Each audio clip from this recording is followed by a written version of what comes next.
Good morning, Hartsville Pike family and friends. We all remember the story in the Old Testament of the children of Israel. In bondage, 400 years, terrible conditions, terrible situation, prayed for deliverance, prayed for a deliverer. God, after those years, had promised throughout that time a deliverer, and the time finally came. They were delivered from bondage on the way to the promised land. But what happened? They hadn't been gone from bondage no time till they started doing what? They started complaining. They really did act like children of Israel, didn't they? But you know, I don't know that you and I have changed all that much, because we too get caught in the trap of complaining and whining. And you know, one of the most pleasant sounds the devil hears is God's children complaining. You know, it's not very late in the day yet, very early, but perhaps you and I have already done some complaining this morning. Well, why is complaining wrong?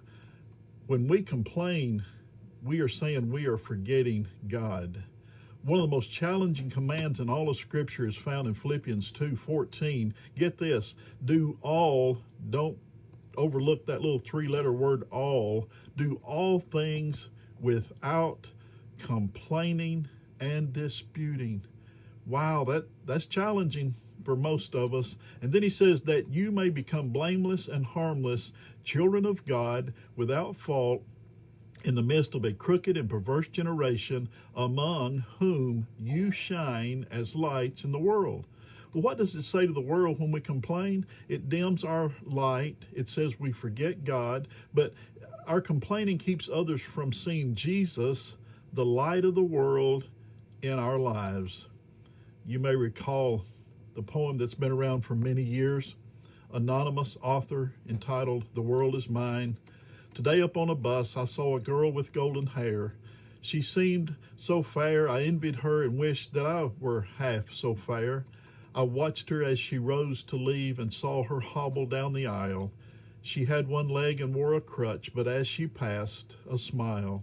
Oh God, forgive me when I whine, I have two legs, the world is mine. Later on, I bought some sweets. The boy who sold them had such charm, I thought I'd stop and talk a while. If I were late, 'twould do no harm. And as we talked, he said, thank you. Thank you. You have been so kind. It's nice to talk to folks like you, because you see, I'm blind. Oh God, forgive me when I whine. I have two eyes, the world is mine. Later, walking down the street, I met a boy with eyes so blue. But he stood and watched the others play. It seemed he knew not what to do. I paused, and then I said, why don't you join the others, dear? But he looked straight ahead without a word, and then I knew he couldn't hear.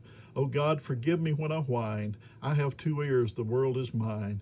Two legs to take me where I go, two eyes to see the sunset's glow, two ears to hear all I should know. Oh God, forgive me when I whine. I'm blessed indeed, the world is mine. That God who has blessed us so richly loves you, and because he does, let's make it a wonderful day by trying not to complain. God bless.